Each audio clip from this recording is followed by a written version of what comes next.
Stanley Fish, an American reader response theorist, looks at how we understand text in a bigger picture, considering the role of institutions. His earlier work focused on how readers experience literary texts, particularly in his studies on Milton's Paradise Lost and 17th century literature. In his essay interpreting the Variorum and later book Is There a Text in This Class? He introduces the idea of interpretive communities, which explores how institutions like the literary world shape meaning. Fish argues against formalist analysis, which says meaning is only within the text itself and can be understood all at once. He calls this approach positivist, holistic, and spatial. He emphasizes the reader's experience, which is dynamic and changes over time.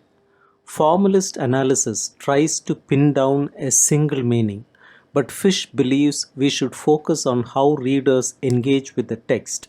He suggests describing the structure of the reader's experience rather than just the text structures.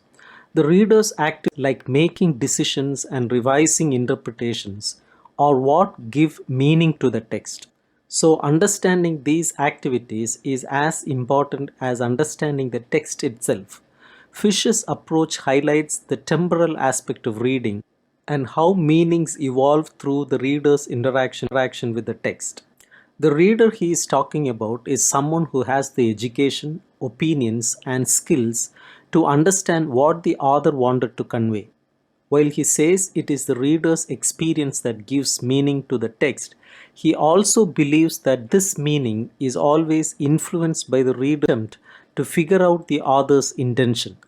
Unlike traditional views where understanding an author's purpose is seen as a single action, Fish sees it as a series of actions because readers assume authors have intentions behind their writing. Understanding the author's intention is part of the reader's overall experience. So, when we describe how readers engage with the text, we are also describing what the author meant. The way readers experience a text, the formal elements, and the author's intention are all connected and should be considered together.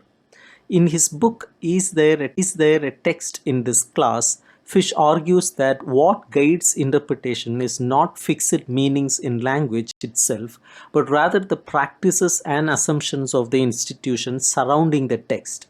The meaning of a statement is not determined solely by language rules, but also by the situation it is said in. There are several criticisms of Fish's approach. One major concern is that in his model, the text itself seems to vanish. While formalists viewed the text as a stable object, Fish reduces it to merely the overlap of subjective responses. He removes the idea of a virtual text, which thinkers like Iser considered important, and reduces textuality to the result of intersubjectivity. This approach overlooks the interaction between the reader and the text. Fish also seems to oversimplify the relationship between objectivity and subjectivity.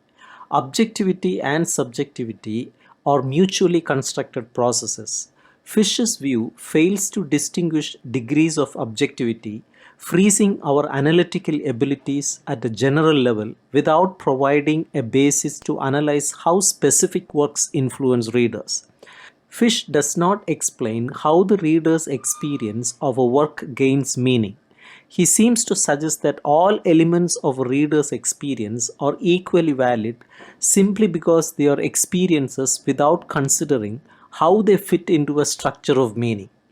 Critics also argue that Fish's description of the temporal process of reading still seems spatial. He talks about sequences and restructuring in a linear manner, which does not fully capture the temporal dimension he claims to